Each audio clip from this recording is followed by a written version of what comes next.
So hi guys Akhanda 2 53 days box office collection అటు చూద్దాం. Area wise report. So ఈ cinema వచ్చేసరికి ఓటీటీలో అయితే అవైలబుల్ ఉంది, కానీ కొన్ని స్టేట్స్లో కొన్ని దగ్గర అయితే ఈ సినిమా అయితే ఆడుతుందని చెప్పొచ్చు ఫ్రెండ్స్. సో లాంగ్ రన్ అయితే చాలా బాగా ఆడింది అని చెప్పొచ్చు అఖండ 2. సో ఒక్కసారి రికార్డ్ చూసుకుంటే ఈ cinema with a flop talk నైజాంలో వచ్చేసరికి బ్రేక్ ఈవెన్ అయింది. 21.5 కోట్ల షేర్, అంటే ఇక్కడి నుంచే 1.5 షేర్ ప్రాఫిట్ అయితే రావడం జరిగింది. సీడెడ్ ఇక్కడ మన బాలయ్య గారికి క్రీజ్ స్టార్డమ్ నెక్స్ట్ లెవెల్ ఉన్నప్పటికీ ఈ సినిమాకి అయితే ఫ్లాప్ టాక్ రావడం జరిగింది. అందుకోసం ఇక్కడ వచ్చేసరికి 20 కోట్ల బిజినెస్కి కేవలం 14.5 కోట్ల షేర్ మాత్రమే వసూలు చేయడం జరిగింది. ఇక్కడ ఒక ఈ సినిమా అయితే ఫ్లాప్ అయిందని చెప్పొచ్చు.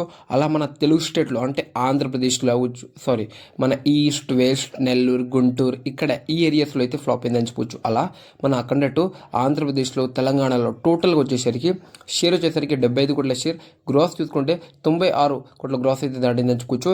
ఇంకా మన కేరళ కర్ణాటక తమిళనాడు ఇక్కడ నుంచి ఒక 11 కోట్ల గ్రాస్ అయితే రావడం జరిగిందని చెప్పొచ్చు. ఇంకా నెక్స్ట్ వచ్చేసరికి నార్త్ నుంచి కేవలం 4.5 కోట్ల గ్రాస్ మాత్రమే రావడం జరిగిందని చెప్పొచ్చు. ఓవర్సీస్ నుంచి 22 కోట్ల గ్రాస్. అలా మన Akhanda 2 total worldwide box office collection చూసుకుంటే 53 days box office collection gross వచ్చేసరికి 137 కోట్ల గ్రాస్ దాటింది. సో షేర్ ప్రకారంగా వచ్చేసరికి ఈ సినిమా వచ్చేసరికి కేవలం 79.9 కోట్ల షేర్ మాత్రం దాటింది అని చెప్పుకోవచ్చు ఫ్రెండ్స్. సో ఈ సినిమా హిట్ అవ్వాలంటే ఇంకా ఈ సినిమా వచ్చేసరికి 27 కోట్ల షేర్ అయితే వరల్డ్ వైడ్కి అయితే కలెక్ట్ చేయాలి. సో ఎంత షేర్ వచ్చే అవకాశం ఉందా అఖండ 2 సినిమాకి?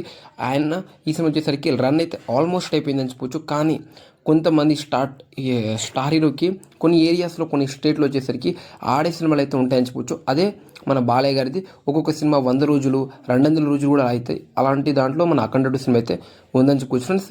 సో మరి దీని గురించి మీరేమనుకుంటున్నారు అయితే డెఫినెట్గా అయితే కామెంట్ చేయండి. సో అఖండ 2 ఫుల్ రన్ కలెక్షన్ అయితే ఆల్మోస్ట్ అయిపోయింది. సో ఇది కొన్ని థియేటర్ కలెక్షన్ మాత్రమే నేనైతే చెప్పిన. సో దీని గురించి మీరేమంటారు?